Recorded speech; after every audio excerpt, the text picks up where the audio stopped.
مکہ میں رہنے والے قریش کو جہاں دینی سیادت حاصل تھی، کعبہ کی خدمت کر رہی تھی، اس کی سرداری جہاں حاصل تھی، وہاں یہ چند کام اور بھی کرتے تھے رفاع عام کے طور پہ، جس کی وجہ سے لوگوں کو فائدہ ہوا کرتا تھا۔ مکہ کے رہنے والے لوگوں نے مکہ میں آنے والے مسافروں کے لیے، مکہ میں آنے والے دور دراز اجنبیوں کے لیے جگہ جگہ پانی کے کنویں کھود رکھے تھے کہ جہاں سے گزر کر لوگ اپنی پیاس بجھایا کرتے تھے۔ اس سرزمین میں جہاں پانی کا کنواں کھود کر نکالنا بڑا دشوار مانا جاتا تھا، لیکن انہوں نے مکہ کے اندر کہیں 7 کنویں، مکہ کے باہر 2-3 کنویں، اطراف و اکناف میں، کہ کوئی آئے گا، کوئی مسافر آئے گا، کوئی اجنبی آئے گا کہ ایسا نہ ہو وہ پیاس محسوس کرے۔ ان کی ضرورت پوری کرنے کے لیے جگہ جگہ انہیں کنویں کھودے تھے۔ آج ہمارے مسلمان معاشرے میں ہو رہا ہے ایسا؟ نہیں ہو رہا۔ لوگوں کی سہولت کے لیے کام کیے جا رہے ہیں، نہیں کیے جا رہے ہیں۔ تدبر و تفکر کیا جا رہا ہے، نہیں کیا جا رہا ہے۔ حضرت محمد رسول اللہ صلی اللہ علیہ وسلم اعلان نبوت کے بعد ایک مرتبہ مکہ المکرمہ میں ہوتے ہوئے سیدنا حضرت ابوبکر صدیق رضی اللہ تعالیٰ عنہ کو اپنے ساتھ لے جا رہے ہیں اور مکہ کی پہاڑیوں میں، جھاڑیوں میں چلے جاتے ہیں۔ ادھر ادھر پھرتے پھرتے ان کو پیاس لگ جاتی ہے۔ آگے پیچھے انہوں نے نظر دوڑائی، کہیں پانی کا انتظام ہو، تو پانی دستیاب نہیں ہو پایا۔ تو انہوں نے دیکھا ایک نوجوان شخص جو بھیڑ بکریاں چرا رہا ہے۔ تو حضرت نبی کریم صلی اللہ علیہ وسلم اور حضرت ابوبکر صدیق رضی اللہ تعالیٰ عنہ دونوں اشخاص اس نوجوان کے پاس گئے۔ جانے کے بعد اس سے کہا کہ اے نوجوان، او ہمارے بیٹے، کیا آپ ہمیں کسی بکری کا دودھ دے سکتے ہو پینے کے لیے، تاکہ ہم اپنی پیاس اور اپنی بھوک مٹائیں؟ وہ نوجوان جس نے اسلام قبول نہیں کیا تھا، اس نوجوان نے کہا میں بھیڑ اور بکریاں یہاں چرا رہا ہوں، لیکن میں ان بھیڑ اور بکریوں کا مالک نہیں ہوں، ان کا مالک کوئی اور ہے۔ یہ نوجوان مکہ کے ایک مشہور مشرک جس کا نام تھا عقبہ بن معیط، ان کی بکریاں چرا رہا تھا۔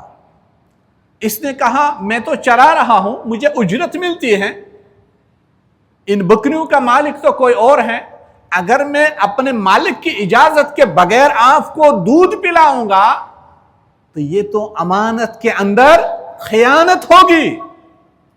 یہ کس کی سوچ ہے؟ جس نے اسلام قبول نہیں کیا۔ وہ سمجھتا تھا اس چیز کو برا، کہ کسی کی امانت کے اندر خیانت کرنا یہ برا ہے۔ اسلام تو ہمیں تعلیم دے رہا ہے۔ مسلم شریف کی روایت ہے، نبی کریم صلی اللہ علیہ وسلم نے فرمایا آیت المنافق ثلاث، منافق کی 3 علامتیں ہیں۔ جب بات کرتا ہے تو جھوٹ بولتا ہے، جب وعدہ کرتا ہے تو وعدہ خلافی کرتا ہے، تیسری علامت منافق کی یہ ہے جب اس کے پاس کوئی امانت رکھی جاتی ہے تو اس میں خیانت کرتا ہے۔ آج ہم دیکھیں اسلام قبول کرنے کے بعد بھی کیا یہ علامتیں ہمارے اندر پائی جا رہی ہے کہ نہیں پائی جا رہی ہے؟ اس بچے کو، جس نوجوان نے حضرت نبی کریم صلی اللہ علیہ وسلم اور حضرت ابوبکر صدیق رضی اللہ تعالیٰ عنہ دونوں اشخاص ان سے ناواقف تھا، لیکن ان دونوں اشخاص کے مانگنے کے باوجود بھی اس بچے نے کہا، اس نوجوان نے کہا یہ مالک کی بکریاں ہیں، ان بکریوں کے دودھ میں خیانت کرنا یہ تو برا ہے، میں امانت میں خیانت نہیں کر سکتا۔ اس بچے کی تعلیم و تربیت کرنے والا کون تھا؟ اس کی ماں تھی، جس نے اسلام قبول نہیں کیا تھا۔ ان چیزوں کو اس معاشرے میں برا سمجھا جاتا تھا، کسی کی امانت کے اندر خیانت کرنا۔ آج ہم اسلام قبول کرنے کے باوجود بھی ان تمام چیزوں سے بہت دور ہے۔ آج ہم نے کسی کی امانت کو مال غنیمت سمجھ رکھا ہے، کوئی پرواہ نہیں، کوئی ڈر نہیں۔ جھوٹ بولنا آج ہم ہنر سمجھ رہے ہیں، وعدہ خلافی کرنا آج ہم اپنے اندر ٹیلنٹ سمجھ رہے ہیں، میرے اندر ہی آ رہا ہے، لیکن اللہ دیکھ رہا ہے۔ اس وقت نبی کریم صلی اللہ علیہ وسلم نے اس نوجوان سے فرمایا کہ آپ کے پاس کوئی ایسی بکری ہے جس کے تھنوں میں دودھ ہی نہیں ہو، یا کوئی ایسی بکری ہے جس نے ابھی تک بچہ ہی نہیں جنا ہو، کہ جس کے تھنوں میں اگر ہم دودھ دوئیں تو آپ کا مالک اس کا مواخذہ نہیں کرے گا، آپ شمار نہیں ہوں گے کہ آپ نے مالک کی امانت کے اندر خیانت کی۔ اس نے کہا ہاں، ایک بکری ہے جس نے ابھی تک بچہ نہیں جانا۔ تو نبی کریم صلی اللہ علیہ وسلم نے فرمایا لاؤ اس بکری کو۔ تو اس نوجوان نے کہا اس بکری کو کرو گے کیا، اس کے تھنوں میں تو دودھ نہیں ہے۔ کہا آپ لاؤ تو صحیح۔ تو اس نوجوان نے ایک چھوٹی سی بکری جس نے ابھی بچہ نہیں جنا تھا، جس کے تھنوں میں دودھ ہی نہیں تھا، جس کے تھن بھی پورے نہیں تھے، کامل بنے نہیں تھے، تو ایک بکری پیش کی۔ نبی کریم صلی اللہ علیہ وسلم نے اس بکری کے تھنوں کے اوپر اپنا دست مبارک پھیرا، اللہ تعالیٰ سے دعا مانگی، اس بکری کے تھنوں کے اندر دودھ آیا۔ تو حضرت ابوبکر صدیق رضی اللہ تعالیٰ عنہ اس بکری کو سائیڈ میں لے گئے، دودھ دھوا۔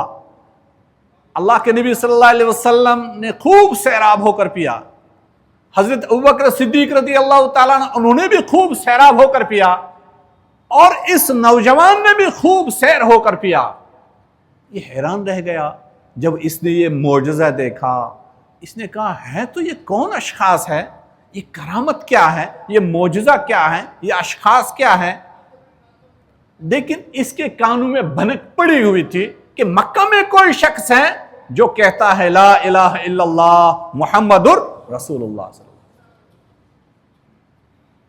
یہ مسئلہ ہو گیا، یہ کام ہو گیا۔